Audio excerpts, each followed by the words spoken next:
i7 ગુજરાતનો અવાજ। નમસ્કાર દર્શક મિત્રો, i7 ન્યૂઝ ગુજરાતીની સાથે હું છું આપની સાથે પાયલ બામભણિયા। તો જોઈએ આજના મહત્વના સમાચાર।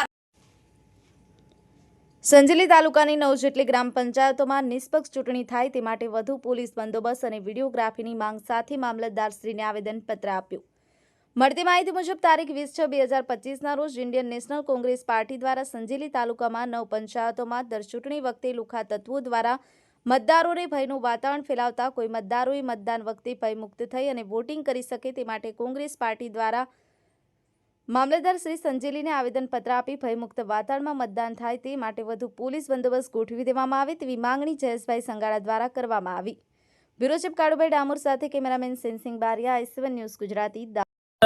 ચાલી રહેલી ગ્રામ પંચાયત ચૂંટણીને ધ્યાને રહીને અમે આજે ભારતીય રાષ્ટ્રીય કોંગ્રેસ પાર્ટી દ્વારા સંજેલી તાલુકા મામલતદારશ્રીને એક રજૂઆત કરી છે કે સંજેલી તાલુકામાં આવતી 9 જેટલી ગ્રામ પંચાયતોની ચૂંટણીમાં જે પણ સંવેદનશીલ અને અતિ સંવેદનશીલ બૂથો છે, જ્યાં પાછલા ચૂંટણીઓમાં જે ઝઘડા મારામારીના બનાવો બન્યા છે, તેવી ગ્રામ પંચાયતના તમામ સંવેદનશીલ બૂથો ઉપર વિશેષ તકેદારી રાખવામાં આવે, ત્યાં વધારાનું પોલીસ પ્રોટેક્શન આપવામાં આવે, સાથે સાથે વિડીયોગ્રાફી સાથે આ મતદાન થાય, જેથી કરીને આ 9 ગ્રામ પંચાયતની ચૂંટણીના મતદારોને નિષ્પક્ષ રીતે પોતાના ગમતા ઉમેદવારોને તેઓ વોટ આપી શકે અને સાચા અને સારા ઉમેદવારો જીતે, કોઈપણ પ્રકારની ગુંડાગીરી, કોઈપણ પ્રકારની દાદાગીરી, તાનાશાહી ન થાય તેની માટે મામલતદારશ્રીને એક આવેદનપત્ર આપીને રજૂઆત કરી છે।